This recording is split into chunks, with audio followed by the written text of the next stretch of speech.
打开无底的天窗，夜空点缀着星光。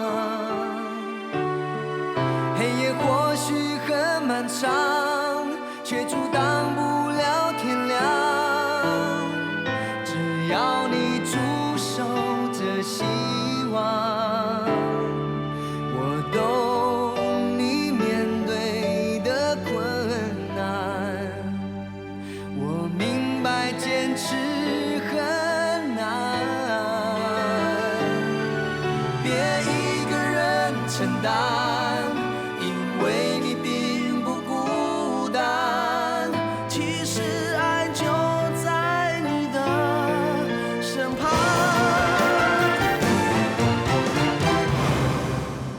爱会将心中的黑暗全部都照亮，每一束光芒都会变成力量。爱会在你荒凉心中播种出希望。别害怕艰难，幸福就在前方。幸福就在前方。别害怕艰难，幸福就在你的前方。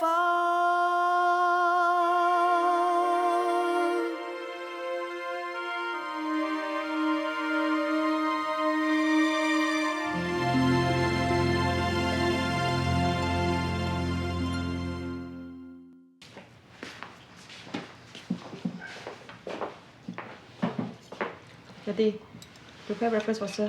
Yes, ma'am. Yeti, just give me a glass of milk. I don't feel like eating. Yes, sir. 你的脸色不是很好，不舒服啊？等一下你自己上班，我想去看医生，跟他拿点维他命。维他命我这儿有，不用看医生了。哎呦，维他命不要乱吃嘛，还是由医生开的比较安全。像你这种吃法，会不会过量有副作用的？吃过量顶多不是排出来，会有什么副作用啊？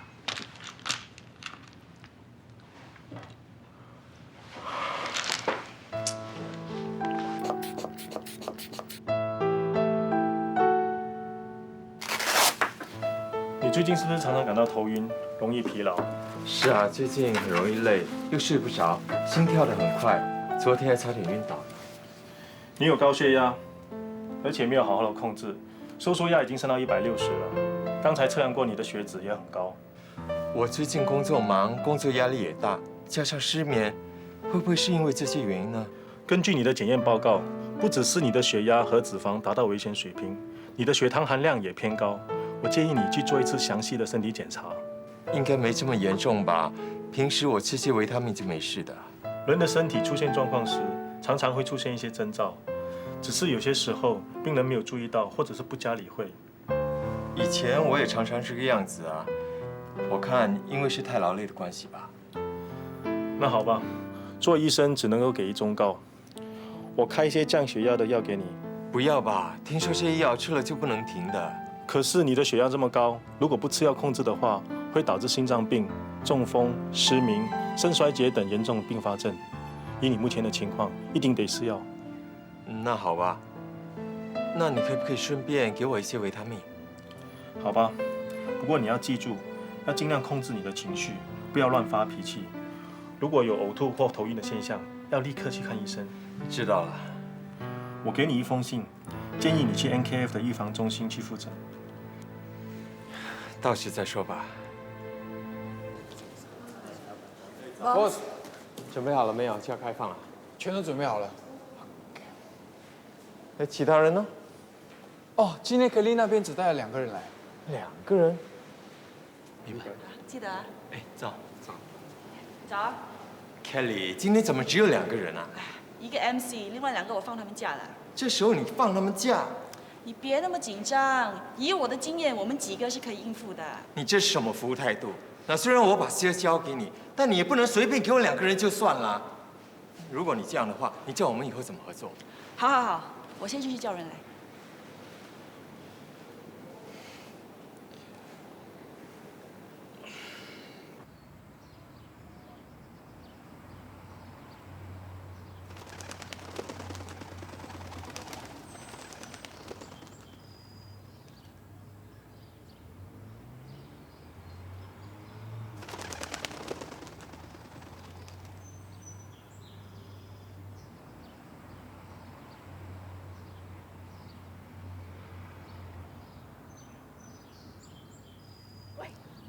哎，来了。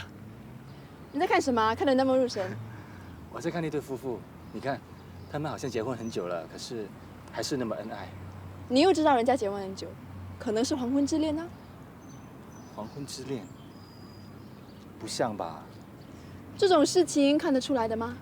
可能啊，他们是在假装承运，其实是在幽会。哇，眼前这么美好的一幅画面，你不要这样破坏气氛好不好？还有啊，你什么时候想东西想那么变态的啊？这么优雅的一对夫妇，你说人家在幽会，不然这样哦，我过去问问看，顺便认识他们一下。不好吧？喂，不要啊！走啦，去认识他们。这不好吧？对不起啊，爸妈。他们是你爸妈？你就是传国吧？我们呐，听小珠宝提起过你呢。小珠宝？小珠宝就是我喽。不是跟你说过我小时候胖嘟嘟的，所以爸爸妈妈喜欢叫我小珠宝。我们正要去吃饭，一起吧。好，来，一起了，去吃饭，走。好吧。谢谢。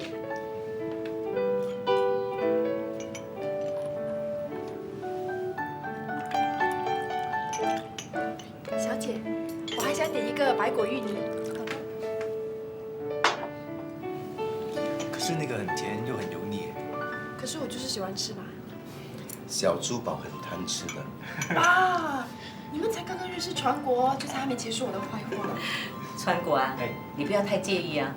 他们父女2个人呐，经常都是这个样子的。对了，我听小珠宝说你是在广告公司上班的，负责怎么样的工作啊？我是 copywriter， 专门为顾客的一些新产品做广告宣传的。哎，最近那个鲜露牌沐浴露就是我的作品。我看过了，那个广告啊，很有趣的。谢谢。小珠宝，你好像也是用那个产品的哦。妈。哎，菜来了。哦，来，大家吃。好。来，你最喜欢吃的猪脚栗子。谢谢。怎么让你爸妈吃那么油腻的东西？吃东西呢，只要懂得节制就行了。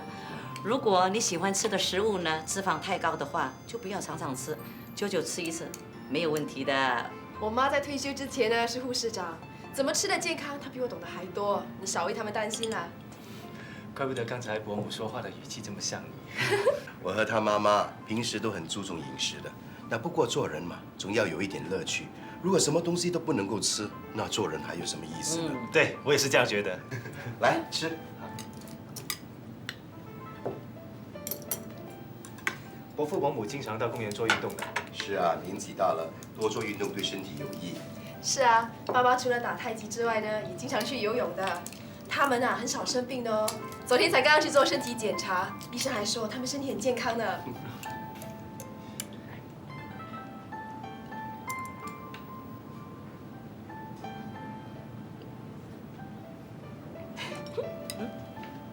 笑什么？哦，没有，虾很新鲜哦。传国，你父母亲做什么的？哦，我爸爸在我很小的时候就已经去世了，是我妈妈一个人养大我跟我2个哥哥。现在我2个哥哥都已经成家了。兄弟姐妹多一点呢，家庭比较热闹。我只有苏丽和他大哥，他大哥一结婚呢就住在外国，那害得我们每年呢澳洲、新加坡这样飞来飞去。我爸的身体啊比我哥还要健康啊，他们呢一起去跑步的时候啊，我爸还跑赢我哥啊，害我哥哥在他的孩子面前下不了台。那怪他平时没有运动。伯父伯母这么养生有道，难怪可以生活得那么健康。大家别顾着说话，来吃。来，多吃一点哦，不要客气。哦，好了。来。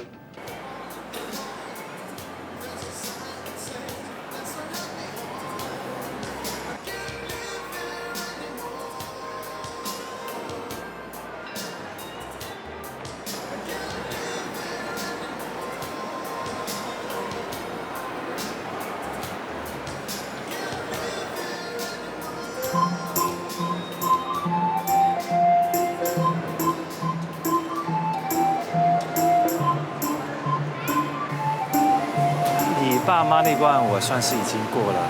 好，你说呢？当然了。就算过了我爸妈那一关又怎么样？还有他们女儿那一关呢？哦，他女儿那关很容易的嘛。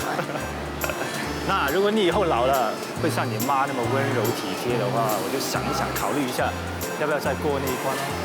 喂，你不要马不知脸长，过不过关哪里是由你来决定的？从现在开始呢，我倒要看看你能不能够像我爸那样体贴。当然会啊。才怪啊！刚才你差点把虾吞进自己的肚子里，自私鬼。放心，那经过今天这一刻之后呢，我保证以后会比你爸更加温柔体贴。你少肉麻了你！哇，我说你又说我肉麻，我不说你又说我不体贴，那想我怎么样？那就要看看你以后怎么对我喽。好。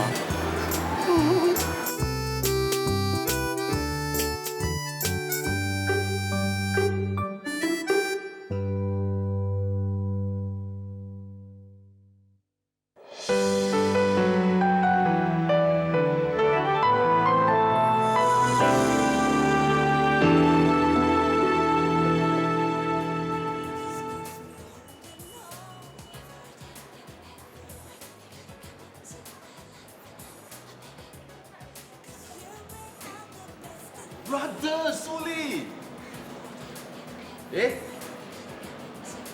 呀，怕什么？你们就已经签了嘛，啊，现在就不要放了，现在放太迟了。你在这里干什么？做工啊，干什么？工作。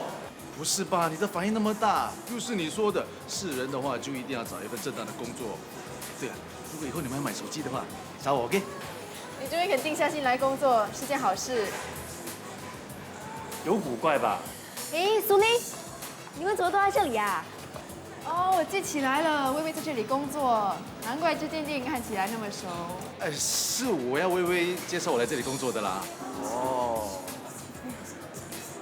哎，微微，你不是说有新的数码相机电话吗？是啊，要不要进来看看？好啊。来。喂，不过微微是个好女孩啊，你要珍惜她。Of course 啦，还有你讲，我当然知道啦。不过，你跟苏丽已经在一起了。Of course。哇，脸色不错吗？啊，继续努力。苏丽，你看，这是我们最新款的手机，很多功能的，还有 video recorder， 很特别哦。哇。哎，微微，你和拉拉开始了没有？拉拉？我看你误会了，我没有什么的。你难道看不出来吗？拉拉在追求你，你对她一点感觉也没有吗？我只是把拉拉当做非常好的朋友。其实拉拉的人不错嘛，如果你没有考虑过，不如现在考虑。你也知道我的情况，更何况我不想再谈感情的事了。你把你的情况告诉他，说不定他……说不定什么？难道情况就会改变吗？我不想拖累别人，而且我不想再受多一次的伤害。微微，哎，你不要再说了，苏丽。拉尔那里我会自己处理的。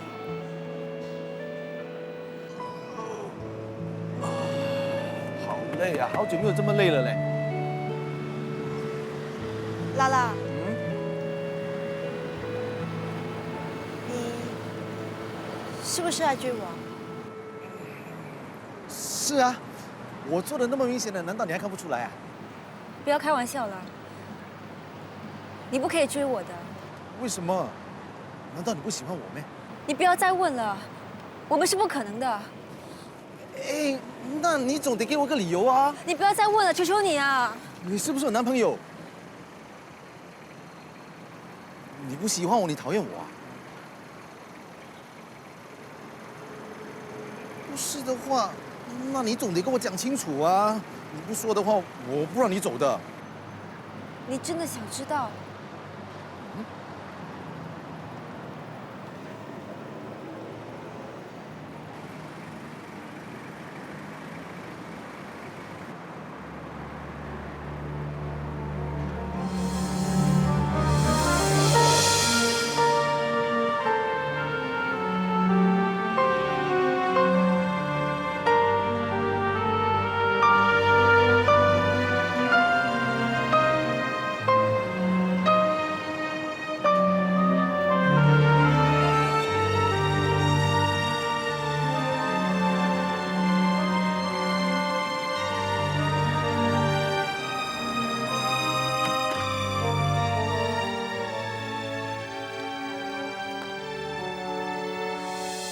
你什么时候回来的？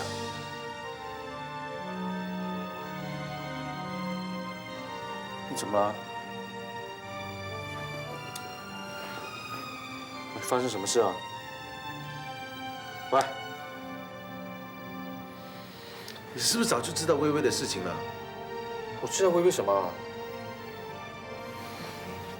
她是个肾脏病人呐。微微有肾脏病，你怎么知道的？是他给我看他手上洗肾留下的伤口的。可是看他的样子，一点都不像肾脏病人啊。难怪他每次打球都要穿长袖衣服。你说我该怎么办？什么怎么办？得这种病他也不想的吗？生病也不是他的错啊。那你有什么意见？还是你自己做这个决定吧，我帮不了你。你平时不是很多意见的咯？为什么现在一个都没有？那你要我给你什么意见？其实得了肾脏病又不是世界末日，你也不需要这样吗？那你是说我应该接受微微？我的意思是，要照顾一个肾脏病人不是件容易的事，是一个非常沉重的责任，所以你要想清楚啊。可是从另外一个方面来看，如果你真的爱他，这应该不是你们感情之间的一个障碍啊。你有讲好像没有讲这样。微微这么年轻就得了肾病，他一定非常痛苦。而你要接受一个肾脏病人，也将会是一个很沉重的责任。不过无论你做什么决定，我都会支持你的。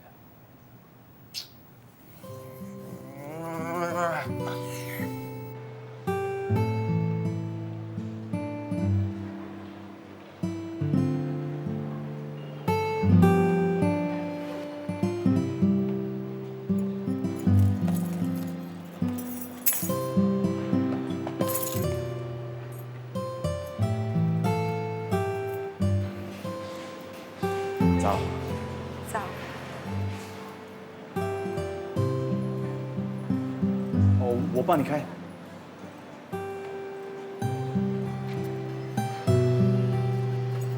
谢谢你啊。没什么啦。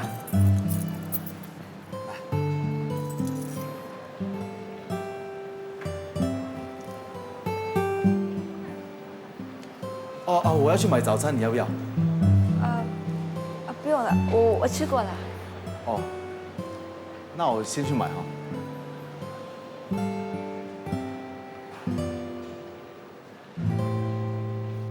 不到1个星期就卖出48%的单位，的确不错啊。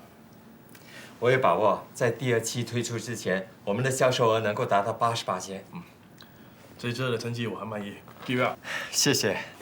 你也知道，公司下来的大计划就是龙井花园，是每一个人都想参与的。我一定会找一个最有能力的人来负责这个 project。我一定会努力的。Mr. Lee， 戏外不好了。什么事啊？有人在宁安园的示范单位打架。什么？他们不但打坏了家私和装修，还说要在那里召开记者会。怎么会这样的？你说清楚一点。是这样的，有2家人看上同一个单位，结果意见不合，大吵起来，还大打出手。那就报警啊！已经报了，可是2家人都说是对方先出手的。其中1家人还打电话叫第8波道的新闻组来采访，说什么要给全新加坡人评评理。这样子下去还得了？这件事情就由我来处理啊。那你快去。好，走吧。现在那边是什么状况？什么？连家具也打坏了？那我的示范公寓明天怎么开放？我已经告诉你了，人手不够你就不听。现在出现问题，如果有什么损失，你要负责的 ，OK？Boss， 那我们还要赶下去吗？废话，发生这种事情难道不下去看看吗？他们2家怎么会打起来的？听说他们2家人是邻居，经常为了芝麻绿豆小事要闹到警察上门。这次又不约而同来看示范单位，又很不巧看上同一个单位。其中的妈妈不小心碰了对方的孩子一下，对方就很不开心，2家人就吵起来，甚至大打出手。现在给他们这样一闹，就算重新装修也要拖上好几天。等到附近的秀安园推出的时候，竞争就更加激烈了。我已经向Mr. Lee保证可以卖出88%了，现在我根本就没把握。现在电视台来采访，如果造成负面影响，你叫我怎么办 ？Boss， 有Jane和 Carol， 再加上 Kelly 的话，现在可以阻止记者。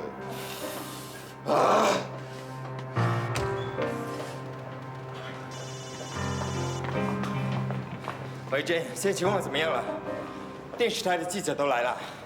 什么？他们跟记者投诉说我们的示范单位的用料不好？那您警告他们，叫他们不要乱说话，不然我会告他们的。当然不是在记者面前警告他们啦，你用脑好不好？那在我还没到之前，你就。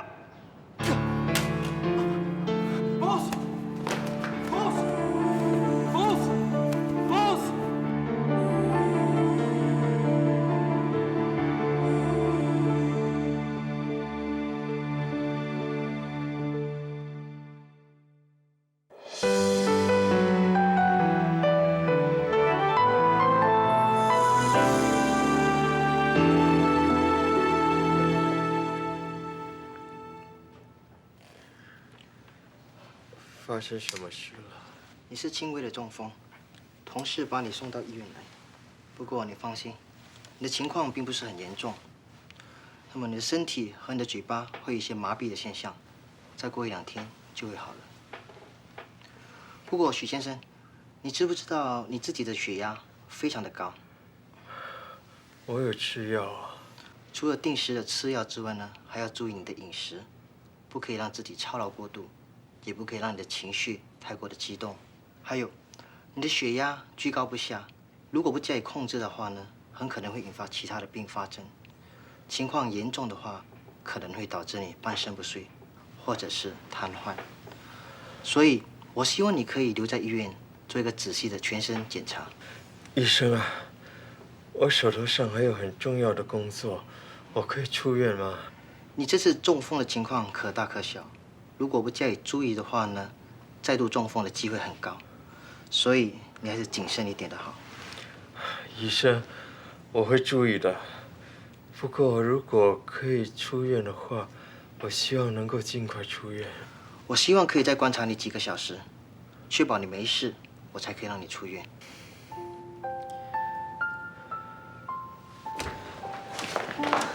医生，我是许传一的太太，她怎么样了？他是轻微的中风。他怎么会中风的？林先生他患有高血压，而且没有定时的吃药。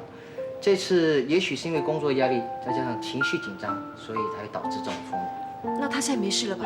我是希望他可以留在医院几天，做一个详细的身体检查。不过他坚持要出院，你去劝劝他吧。好，谢谢李医生。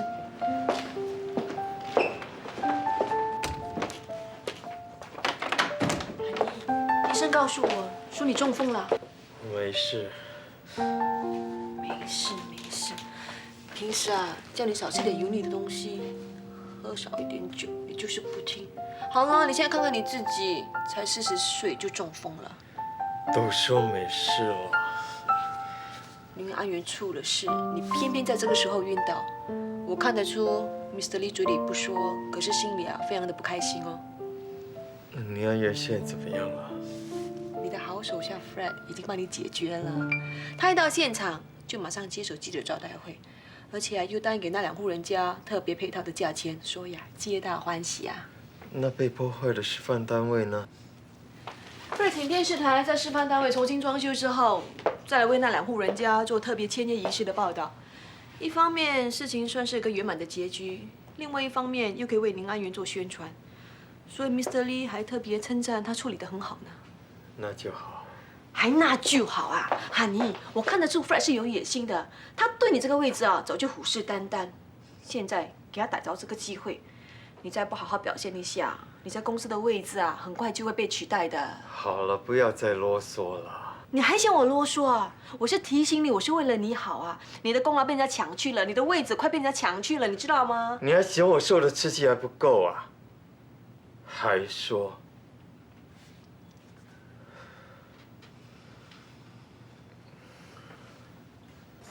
他没打电话回来啊？没有啊，都快午餐时间了，都没见他出现。经理知道吗？我相信他应该已经通知经理了，经理根本都没问起他。是吗？喂，你们在说谁呀？哦，你介绍来的朋友拉拉。对呀，他今天没有来上班。他这么快就不干了，是不是嫌工作辛苦？我不知道。你是他的朋友，你都不知道？我跟他不是很熟的。你们想知道就打电话给他喽。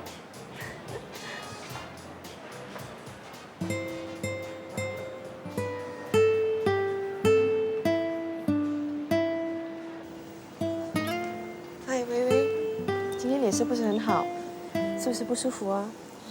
可能是工作太忙了。那你要小心一点，不要太操劳了。我会的。谢谢。不是。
Leave it here.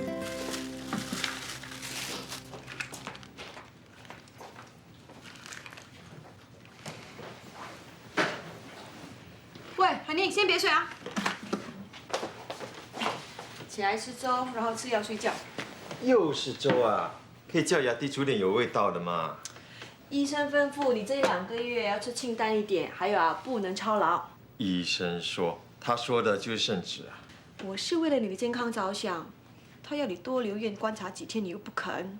还留？要是我住下去的话，我在公司的地位就不保了。要是 Mr. Lee 知道宁安源刚推出我的身体就出状况，肯定会打击他对我的信心。你说他下个 project 会不会交给我？到时候啊 ，Fred 不想出位都难了。我记得你的合约里头规定，要是你的健康状况出了问题的话，公司可以因为你不能够再承担重要的职务而跟你解约，要不然啊，随时可以调你的职。你知道就好。所以明天你回去千万不要乱说话。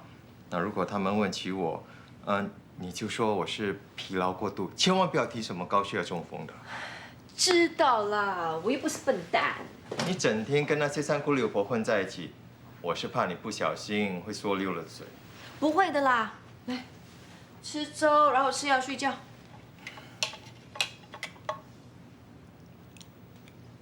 这么淡怎么吃啊，雅弟？哎，你要加雅蒂奶酱青给你是不是？我已经加了干贝了。医生说你最好是少吃咸的，还有啊，千万不要碰营业东西，淡就淡点嘛。难道你想多中风一次啊？喂。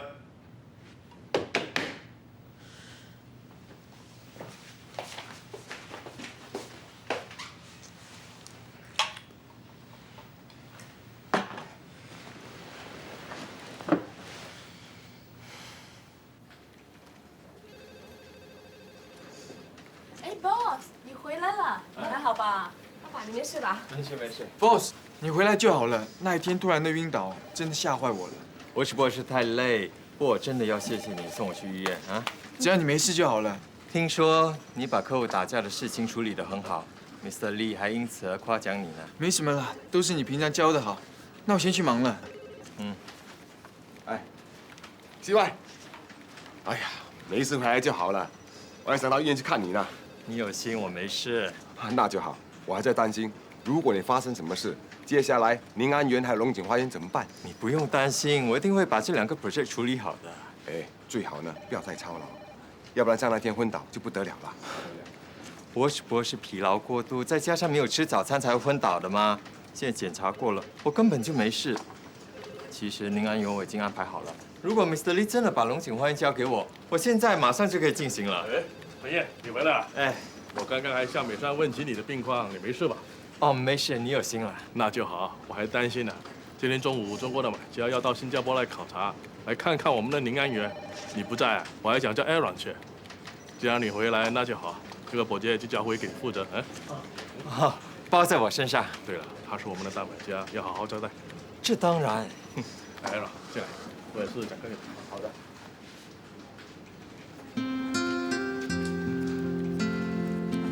哎 ，boss， 听说这一批中国客户上2个月在香港一口气买下了18间高级公寓。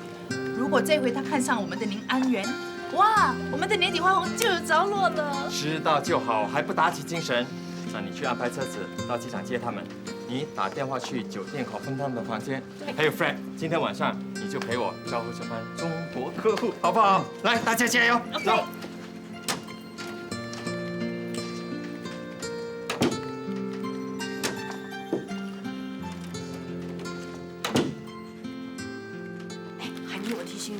你现在有病在身，烟酒还有营利东西全部都不给吃。我知道了，你已经唠叨了我1个早上。因为今天晚上你要去应酬那2个中国客户啊。这是我的工作，我也没办法。刚才你没看见 Aaron， 每一句都针对我，分明是要把我挤下台。所以说今天晚上我非去不可。那带 Fred 去，敬酒的时候就让他喝，还有你吃东西的时候呢，尽量只吃菜，不要吃肉，还有不要吃油腻的东西，知道吗？我知道了，你进来就是跟我说这些。我还不了解你吗？你这个人啊，当人家向你敬酒的时候，你一定会把它喝完的。还有你吃东西啊，专门喜欢吃那些油腻腻的。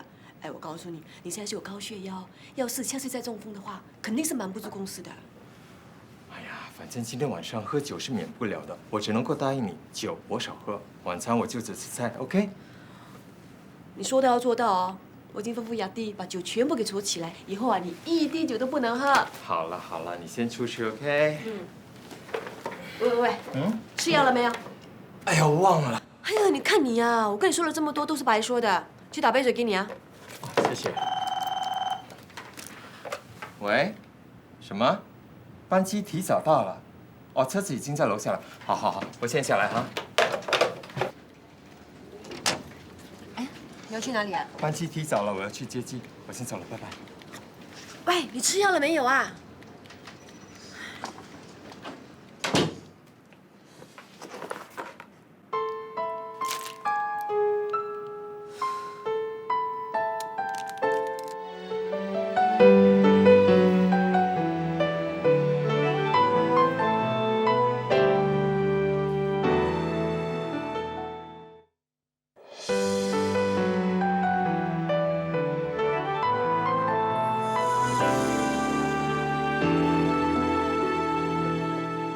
欢迎2位到新加坡来，我敬你们一杯。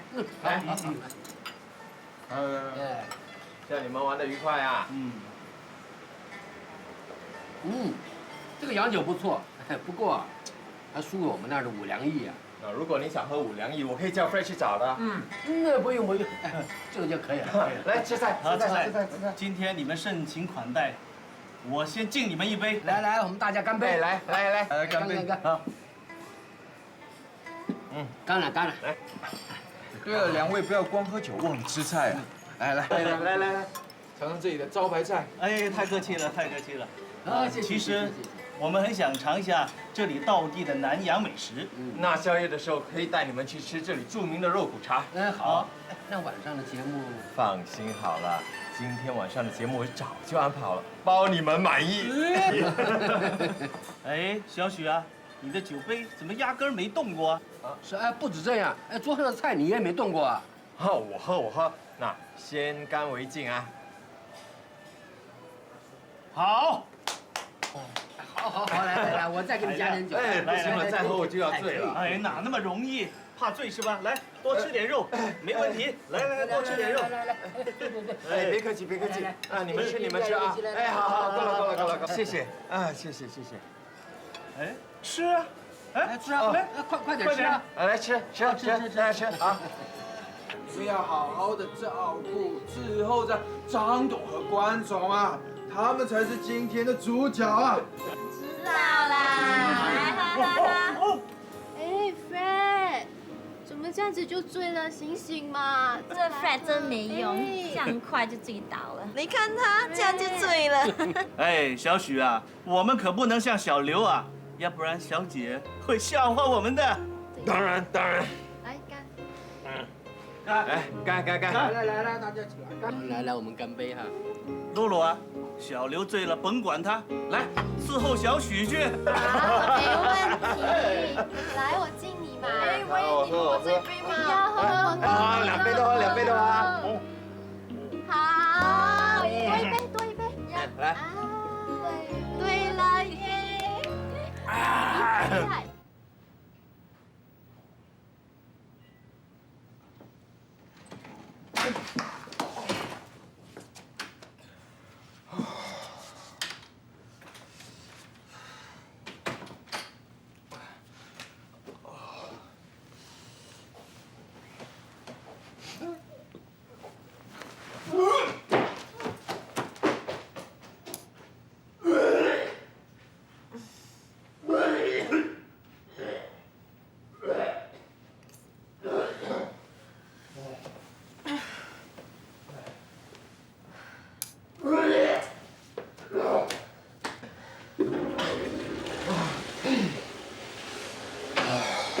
你想要死是不是？明明知道自己有高血压，又刚中风，你还喝到这么醉。早上我不是刚提醒过你，医生吩咐你要注意饮食，不可以喝酒。你是不是嫌上次中风不够严重，现在还要多来一次啊？你这样大声，不怕邻居听见啊？难道你要全世界的人都知道我有病才高兴吗？我是为了你的健康着想，你却把我的话当成是耳边风。你以为我想的？我现在在外头工作，难免要应酬的嘛，应酬一定要喝几杯的。是啊，应酬就要喝酒。人家请你的话，你不会退掉吗？我警告你，你再多中风一次的话，就没有上次这么幸运了。够了！我在公司已经够烦了，回来还唠唠叨叨的。我看我中风不是因为什么喝酒、工作压力，都是被你气出来的。你说什么？被我气出来的？哎，你这话是什么意思啊？我是说，你只要不吵的话，我就不会有高血压。你还睡，满身酒味还不跟我去冲啊？你起来呀！不要吵了，我要睡。起来呀！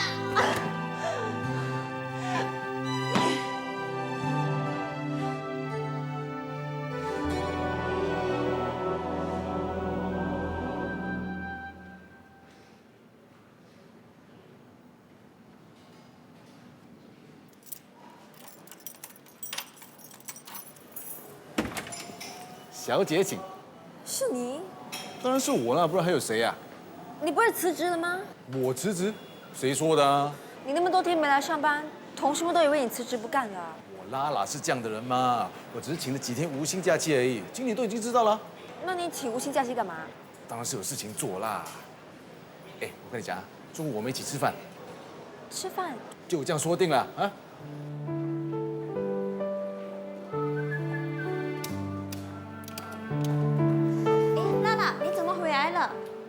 我不舍得你们，不是回来喽？我去换衣服了。怎么回事啊？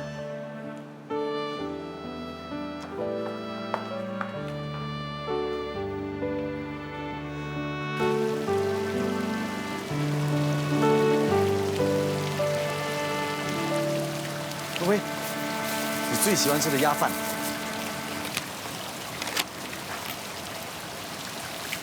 来。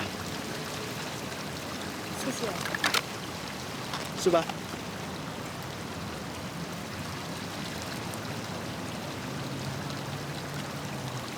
关于你请假的事，哦，我是为了要收集更多资料啊，才请了这几天无薪假期的。收集什么资料啊？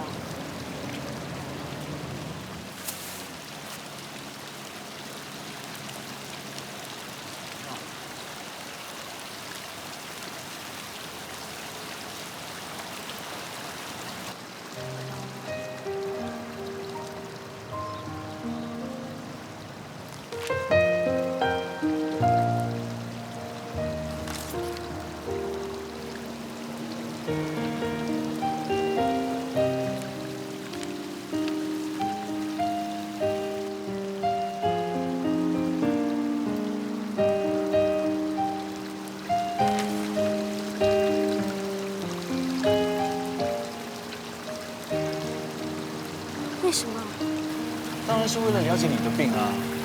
我现在知道啊，你每隔1天就要洗肾的，而且每次洗肾要4、5个小时啊。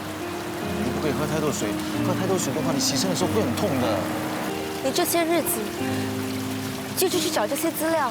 我去了图书馆找了很多书嘞，而且我看了很多旧报纸，你知道吗？为了读这些资料，我每天只睡3个小时而已啊！你看我，现在像不像熊猫啊？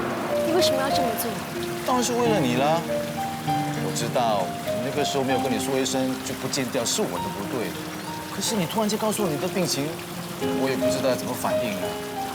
回到家仔细想过了，我喜欢的是你，就算是你有病，你还是你，我还是喜欢你的。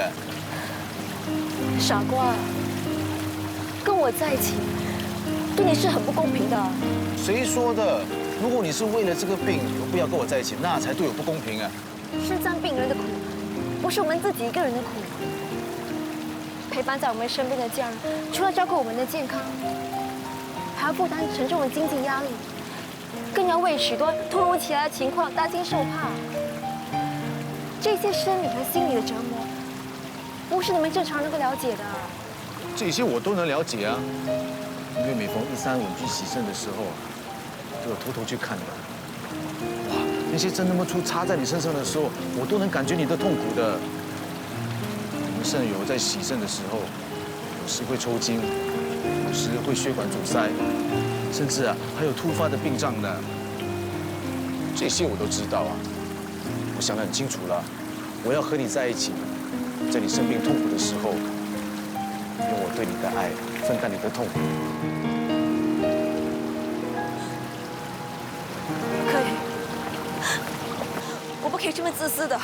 我随时可以病发，我不能生孩子，我不是个健康的人，我根本就配不上你。如果你愿意的话，这些都不是问题的。你这么照顾自己的健康啊，身体又这么好，搞不好你还会比我长命呢。还有啊，新加坡已经有5个肾脏病人有生孩子的案例了。如果你不想生孩子的话，那也没关系啊，我们就领养咯。微微啊，你要相信我。我虽然不可以保证我一定会给你最好的，但是我一定会尽力而为的。你不要我啦！你现在只有2个选择，一就是我选择你，2就是你选择我，你要选哪个？